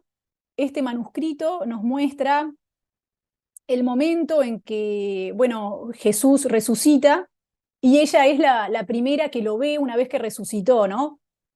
Y lo confunde con un jardinero. Entonces por eso dice la Biblia en el Evangelio de Juan, María se había quedado afuera llorando junto al sepulcro. Mientras lloraba, se asomó al sepulcro y vio a dos ángeles vestidos de blanco, sentados uno a la cabecera y otro a los pies del lugar donde había sido puesto el cuerpo de Jesús. Ellos le dijeron: «Mujer, ¿por qué lloras?». María respondió: «Porque se han llevado a mi Señor y no sé dónde lo han puesto». Al decir esto, se dio vuelta y vio a Jesús, que estaba allí, pero no lo reconoció. Jesús le preguntó: «Mujer, ¿por qué lloras? ¿A quién buscas?». Ella, pensando que era el cuidador de la huerta, le respondió: «Señor, si tú lo has llevado, dime dónde lo has puesto y yo iré a buscarlo». Jesús le dijo: «María». Y al escuchar su voz, ella lo reconoció y le dijo en hebreo: «Raboni», es decir, maestro. Eh, entonces, bueno, ahí vemos como una especie de lámpara y, bueno, y la representación de Jesús ¿por qué lo confundió con un jardinero, ¿no? Una cosa importante en relación a María Magdalena es que las distintas interpretaciones medievales han visto a María, como a la Virgen María, como la que dio la vida a Jesús, a Cristo, y a María Magdalena como la que es la primera que lo ve resucitado y la que proclama el retorno de Jesús entre los muertos. Bueno, la tercera pregunta de esta investigación ha sido si podemos encontrar ilustraciones realizadas propiamente por mujeres, y en ese caso, cómo se veían a sí mismas. Antes del siglo XV, los copistas e iluminadores firmaban sus obras de forma excepcional. Esto hace que sea muy dificultoso reconocer quién realizó realmente las ilustraciones, y que sea muy difícil saber qué artistas eran mujeres, ¿no? Desde los siglos VII y VIII ya se puede saber que había mujeres copistas o iluminadoras, y se considera que la obra con imágenes más antigua que se conserva, que ha sido firmada por una mujer, es el Beato de Girona, elaborado en el monasterio de San Salvador de Tábara. Está firmado por Emeterius, sacerdote, y por En de Printix, pintora y sierva de Dios, que algunos, bueno, la llaman En o Ende. Actualmente está en la Catedral de Girona este manuscrito. Se piensa que, bueno, que Ende fue una monja que perteneció a un estamento elevado y que por eso su firma aparece en un lugar privilegiado del códice, ¿no? No era común que estuvieran firmados, como les mencionaba anteriormente, y en este caso lo está, y además en un lugar muy notorio. Allí se puede ver el Beato de Girona, que fue datado en el año 975. Bueno, decía Ende, pintora y ayudante de Dios, Emeterio, hermano y sacerdote. A veces se hacían los manuscritos o los códices, porque en la Edad Media, bueno, como hemos estado viendo, ya se adquiere la forma de libro, ¿no? O de códice, no como en la antigüedad, que eran rollos de papiro. Bueno, ahí podemos ver alfa y omega. Y bueno, los beatos eran generalmente digamos, comentarios del Apocalipsis. Bueno, luego otra ilustración que quería mostrarles, seleccioné algunas, ¿no? Las que me parecieron como más interesantes, y a su vez que fueran variadas, ¿no? Van a ver que, bueno, si bien la mayoría son de mujeres religiosas o vinculadas al contexto de un monasterio, vamos a ver algunas que fueron realizadas por laicas. Bueno, este es el libro de Salmos de Claricia, que se ubica entre finales del siglo XII y principios del siglo XIII. Fue elaborado por un grupo de monjas benedictinas de la abadía de San Ulrico y Santa Afra, en Augsburgo, Alemania. Y se piensa que Claricia fue una joven acomodada que fue enviada al convento para ser educada. Podemos ver el vestido, que está como ajustado en la zona de su torso, tiene pelo largo, como dos trenzas al costado, tiene como una actitud como alegre, jovial, viene a ser, con su cuerpo forma la Q, de la letra Q, ¿no? El palito. Dice su nombre también, Claricia, es decir, se animó a firmar. Y bueno, en este manuscrito en realidad participaron varias personas, ¿no? En su elaboración. Se puede ver por las ilustraciones, que son de estilos diferentes. En general tiene un estilo románico, pero pero se ha analizado y se vio que fueron realizadas por distintas personas. Bueno, ahora quiero pasar a hablar de Hildegarda o Hildegard von Bingen. Ella, bueno, en 1106, cuando tenía 8 años de edad, ingresó a la abadía benedictina de Disibodenberg. Fue educada por Jutta, que se encargó de, bueno, les enseñó a leer latín, bueno, distintas actividades, ¿no? Jutta se llamaba. Esta abadía estaba al lado de un monasterio de hombres. Hildegard tenía visiones místicas y el don de la profecía. Esto ha hecho que se la conozca como la Sibila del Rin o la profetisa teutónica. A los 47 años, en una de sus visiones, recibió el mandato divino de poner por escrito sus experiencias. Y a esto lo llevará a cabo en 3 obras, que es lo que se conoce como la trilogía visionaria. La primera es el Liber Sibias, conoce los caminos del Señor. La segunda obra es Liber Vitae Meritorum, libro de los méritos de vida, y Liber Divinorum Operum, libro de las obras divinas. En 1148, a través de una visión, supo que debía marcharse con las hermanas para fundar una nueva sede situada en la colina de San Ruperto, Rupertsberg, cerca de Bingen. Luego de fundarlo, comenzó una amplia labor de predicación. La labor de predicación no era común en las mujeres, pero bueno, ella la realizó viajes por distintas zonas, y además continuó con la producción de libros, ¿no? La Sinfonía de la Armonía de las Revelaciones Celestiales, la Orden de las Virtudes, la Física o el Libro de las Sutilezas o el Liber Simplicis Medicine. Tiene distintas denominaciones o formas en que se lo conoce, y el Libro de las Causas y Remedios de las Enfermedades. Bueno, se dice que ella inventó un idioma desconocido, y entonces lo explica y también su alfabeto en estas 2 obras. A veces también por eso se la denomina patrona de los que estudian o practican el esperanto. Y bueno, Hildegard plasmó sus visiones en una gran cantidad de ilustraciones a lo largo de sus obras. Ella misma era copista e ilustradora. El problema es que muchos de los originales en realidad se perdieron, y hay reconstrucciones de ellos que se basaron en los que ella había elaborado, ¿no? Pero quería comenzar con esta miniatura del Liber Sibius, que se encuentra en el código de Rupertsberg. Allí, al comienzo de esta obra, Hildegard plantea esta frase que me parecía muy importante comenzar con ella, porque dice: «Oh tú que eres tierra miserable y tienes nombre de mujer, ¿no te han enseñado ninguna de las doctrinas de los maestros carnales al recoger tu conocimiento de la inteligencia de los filósofos? Solo has sido tocada por mi luz interiormente. Mi fuego arde como el sol. Clama en voz alta y explica y escribe estos misterios míos que ves y oyes en esta visión mística. No seas tímida. Habla estas cosas que entiendes en el espíritu para que yo pueda hablarlas por medio de ti».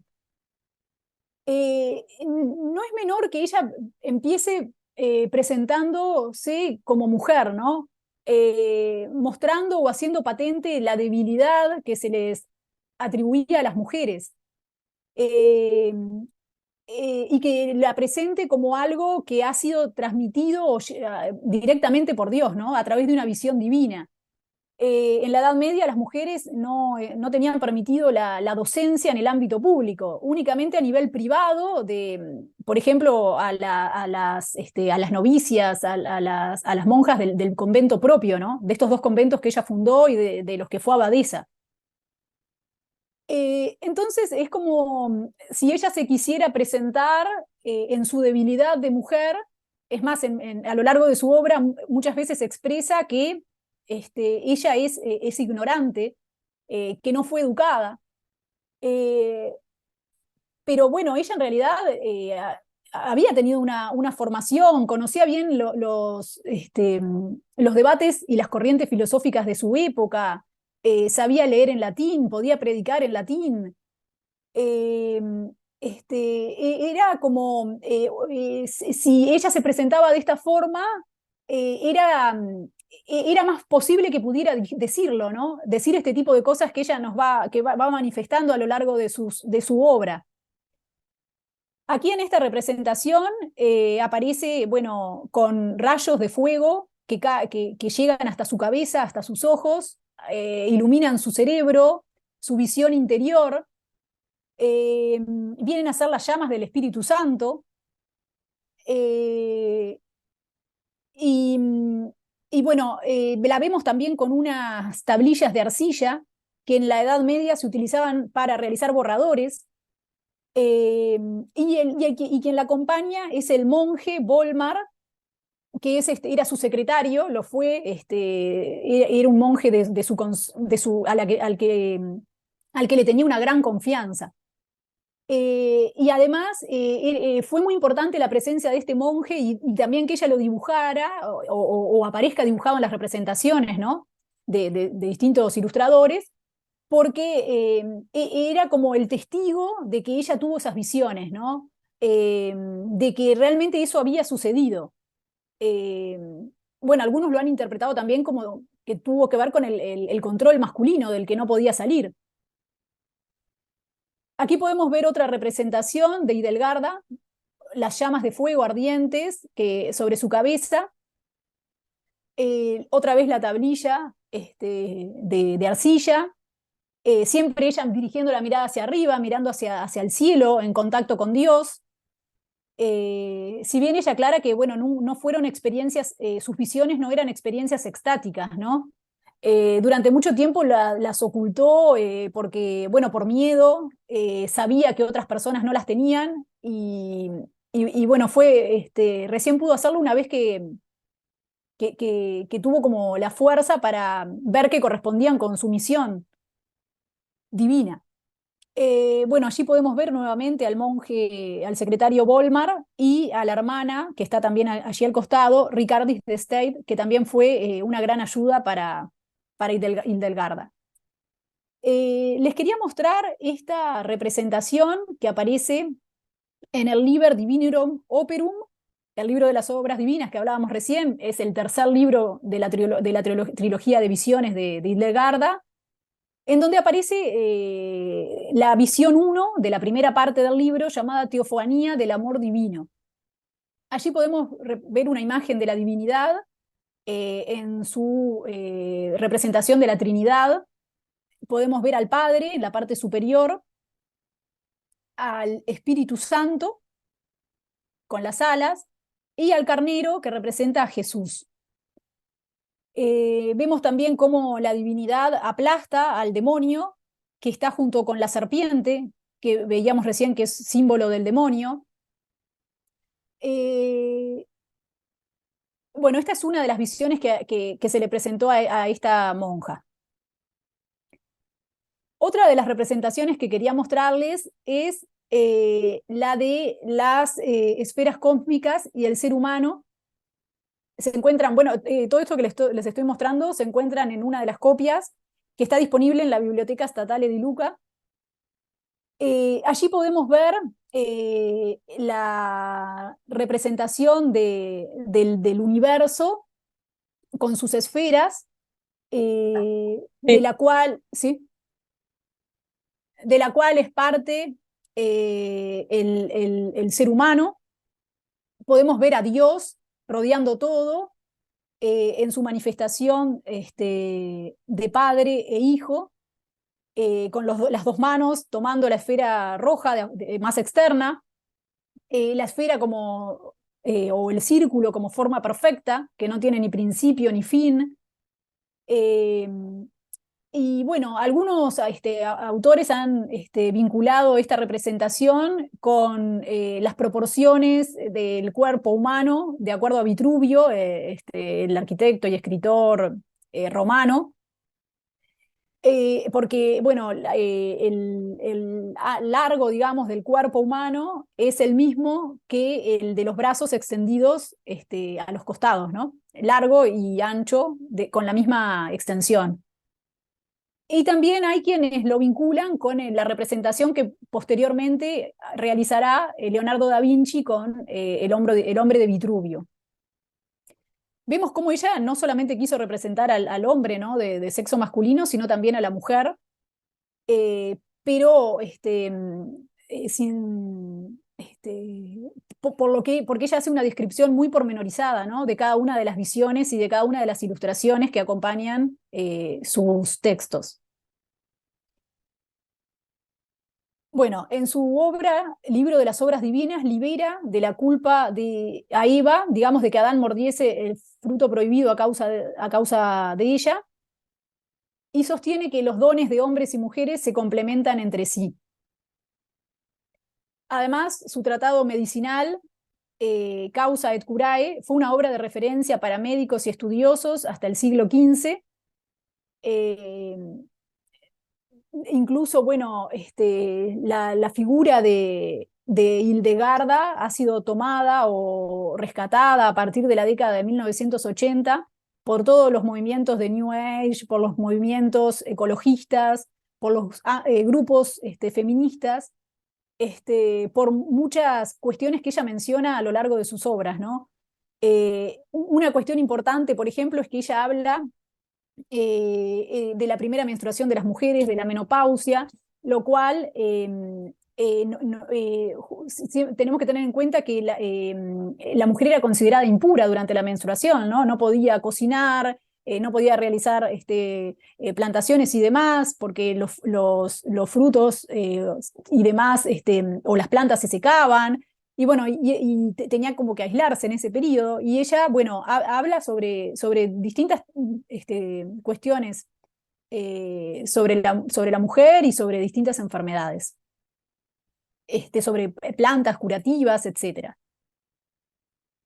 Bueno, me parecía también importante hacer referencia a Christine de Pizan, que bueno, porque por un lado teníamos a Hildegarda como esta visión, esta figura desde el ámbito de la religión. Y también teníamos a Christine de Pizan, que es la primera mujer que logró ser una escritora copista profesional en la historia. Es una mujer laica. White la ubica en la tradición de los pensadores alegóricos. Y bueno, diversos artistas realizaron representaciones de Christine en su scriptorium, ¿no? En las obras que ella escribió. Fue copista de sus propios textos, e incluso tuvo una participación muy activa en su taller de miniaturistas. Incluso se piensa que algunas de las miniaturas las realizó ella misma. Ahí podemos ver una representación de Cristina en su escritorio, su scriptorium, porque hacia finales de la Edad Media los scriptorium empiezan a salir un poco o scriptoria, sería el término en plural, empiezan a salir de los monasterios y se abren a otros ámbitos, ¿no? Como, por ejemplo, las universidades, las cortes, las ciudades. Allí la podemos ver con el libro, copiando. Podemos ver, por lo general está con un vestido azul y un tocado blanco, y aparece a veces una mascota, un perrito. Allí podemos ver otra representación del scriptorium que aparece en la Ciudad de las Damas, a la que ahora me voy a referir. Se piensa que algunas de las...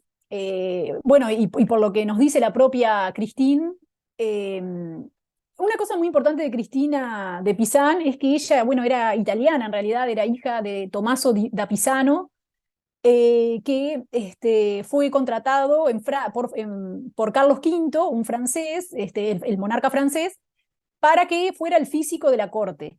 Era astrólogo también, y bueno, entonces desde muy pequeña vivió en Francia.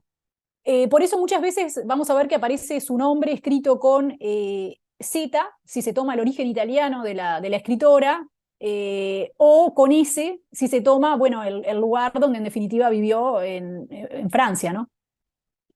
Bueno, Cristina nos dice en La ciudad de las damas, a propósito de mujeres dotadas para la pintura, yo conozco a una pintora llamada Anastasia, que tiene tanto talento para dibujar e iluminar las figuras de los adornos marginales y los paisajes de fondo en las miniaturas que no se podría encontrar en París, donde viven, sin embargo, los mejores artistas del mundo, uno solo que la supere. Entonces, bueno, Anastasia fue una de las artistas que participó en la iluminación de las obras de Cristina junto a ella misma. Aquí quería referir al tema de que gran parte de la obra de Christine fue una respuesta a la literatura misógina popular entre los aristócratas y académicos en Europa en la Baja Edad Media. Por ejemplo, tenemos el Román de la Rose, o Romance de la Rosa, un poema en dos partes.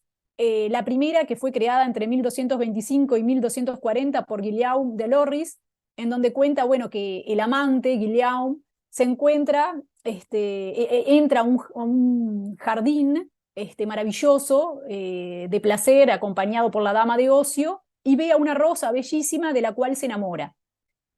Entonces, la primera parte de este poema nos va contando todos los pasos del amor cortés hasta que logra llegar a ella y darle un beso, pero luego es el quien le daría la autorización para verla, es encerrado, y ahí queda cortado abruptamente por la muerte del autor. La segunda parte, entonces, fue escrita posteriormente por Jean de Meun entre 1275 y 1280, pero hace lo que supuestamente era una continuación, termina siendo una refutación de la primera parte, porque hay toda una crítica al amor cortés, se ubica a la mujer, se tiene una concepción negativa de la mujer, misógina, se la ve como un simple objeto sexual. Entonces, en La ciudad de las damas, bueno, no puedo entrar en detalles por la hora, pero en la querella de las mujeres tiene una participación muy activa. Ella se comunica con distintas personalidades de la época, les escribe cartas, que luego incluso se las compila y se las presenta a la reina y demás. Pero en La ciudad de las damas se pregunta cuáles podían ser las razones por las cuales tantos hombres, clérigos y laicos vituperaran a las mujeres, criticándolas bien de palabra, bien en escritos y tratados. Bueno, ahí podemos ver una representación donde hay dos imágenes yuxtapuestas. Por un lado vemos el scriptorium de Christine de Pisan, donde se aparecen las tres virtudes, que son las que van a acompañar a Christine para la construcción de una ciudad, de esta ciudad de las damas. Y luego, bueno, esas tres son la razón, la rectitud y la justicia, esas tres virtudes. Y en la imagen que está yuxtapuesta podemos ver a la razón, que la va a ayudar a poner los cimientos de la ciudad, y hay como un paralelismo entre lo que sería el libro y la construcción de esta ciudad, ¿no? Es una ciudad donde todas las mujeres van a estar protegidas y van a estar cuidadas de los daños físicos y morales que se les puedan realizar. Hay una inspiración en Christine en la ciudad de Dios de San Agustín, y también en lo que se llama literatura espejo de príncipes, ¿no? Porque nos muestra cómo se debe comportar o cómo debe trabajar una mujer, digamos, que está en una situación de gobernante. Y entonces, bueno, esta frase, a ver si la puedo leer, porque ahí no puedo ver por el Zoom, pero dice: excelentes y honorables princesas de Francia, de todos países, vosotras, damas, doncellas, mujeres de todas las condiciones que amáisteis o amáis y seguiréis amando el bien y la sabiduría, las que habéis muerto, las que vivís todavía y las que vendréis en el futuro, alegraos todas, disfrutad de esta ciudad, que ya está casi toda levantada, construidos sus armoniosos edificios y reunidas ya quienes en ella vivirán. Dad gracias a Dios que me ha guiado por el largo y trabajoso camino del estudio. Yo he querido construir para vosotras un refugio de altas murallas para proteger vuestro honor, una fuerte ciudadela que os albergará hasta el fin de los tiempos. Hasta aquí he llegado con la esperanza de terminar mi obra con la ayuda de Justicia, que me prometió su apoyo hasta tener acabada y rematada nuestra ciudad. Rezad por mí para que así sea, muy admiradas damas mías. A lo largo de su obra, de La ciudad de las damas, va presentando diversas mujeres grandiosas que han existido a lo largo de la historia. En esto se inspiró en la obra anterior de Boccaccio. Y bueno, esto sería como lo principal de Christine de Pizan.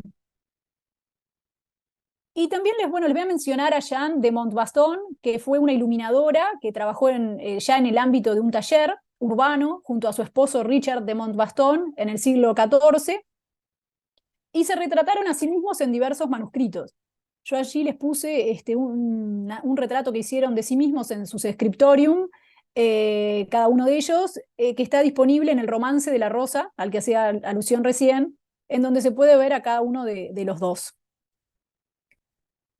Bueno, algunas conclusiones.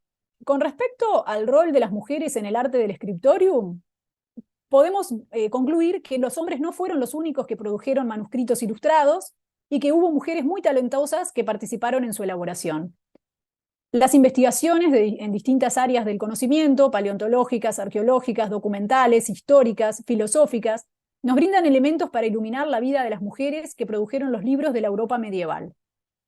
Del siglo XI al XIII, la producción de libros estuvo concentrada en los monasterios, pero a partir del siglo XIII comenzó a desplazarse hacia las ciudades y las universidades, y en los siglos XIV y XV hacia las cortes, bibliotecas señoriales y talleres urbanos.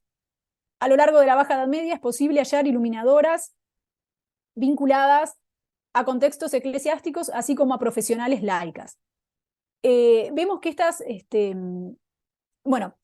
en relación a las representaciones de lo femenino en las miniaturas de los manuscritos, vemos que las imágenes que representan a la mujer se mueven entre extremos y muestran un profundo dualismo, ¿no?, que es típico de la Edad Media.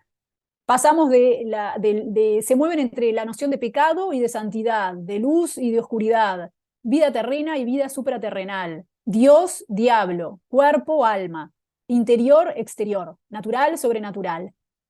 Y aquí a mí me gustaría hacer referencia para mostrar como esta época de extremos, de fuertes dualismos, una imagen que se encuentra en una iglesia en la Catedral de Worms, en Alemania, que nos muestra, por un lado, una figura femenina, hermosa, abajo hay un caballero que está admirado por ella, pero cuando damos vuelta vemos que detrás, que comiendo a la mujer por todo su cuerpo hay sapos, víboras, y bueno, es un símbolo de la vanidad, que muestra como estas representaciones contrastantes que conviven en la Edad Media y que nos muestran todo lo pecaminoso y lo malvado del mundo que se encubre bajo una figura de encanto, con una fachada seductora. En cuanto a las ilustraciones realizadas propiamente por mujeres, bueno, la primera mujer miniaturista de la que hay pruebas documentales es En o Ende, en el siglo X. La crítica a la misoginia se ha dado desde lo jovial, como vimos por ejemplo con Claricia, desde lo místico, como vimos con Hildegarda, o desde lo intelectual, como vimos con Christine de Pizan. Vemos que se trata de miniaturas originales, creativas, donde no se limita a la copia, ¿no? En donde realmente podemos decir que las mujeres fueron creadoras. Con respecto a Hildegarda y Christine, sus ilustraciones contrarrestan el discurso misógino que sostiene la autoridad masculina, muestran un cuerpo más libre, son artistas que conciben texto e imagen en comunicación. Y por otra parte, para finalizar, la querella de la Rosa es un hito del que partirán las reivindicaciones feministas que se dieron posteriormente en la historia. Bueno, muchas gracias a todos y a todas por su tiempo. Muchas gracias, doctora. Ha sido un deleite escucharla. Realmente felicitaciones y un placer. Y por suerte esta charla va a quedar grabada para que todos podamos volverla a ver, y la gente que no ha podido estar va a poder visualizarla. Muchísimas gracias. No hay preguntas en el chat. No sé si alguien quiere decir algo. Hacer Muchas alguna gracias, valoración. Lourdes. Muy enriquecedora tu ponencia. Gracias. Sí, Muchas quiere hacer alguna gracias, valoración. Alejandro y Adriana. Aquí Sofía López dice muchas gracias a ustedes, muy interesante la ponencia. Yo les voy a proponer algo, pues estamos en hora. Muchísimas gracias, gracias enriquecedora. La ponencia también dice Graciela Robeta. Yo le voy a pedir algo, capaz que Beatriz no me mata. Vamos a pedir desmutearnos un segundo para dar un fuerte aplauso a las ponentes. ¿Puede ser? ¿Se animan a desmutearse? Vamos a aplaudirlas.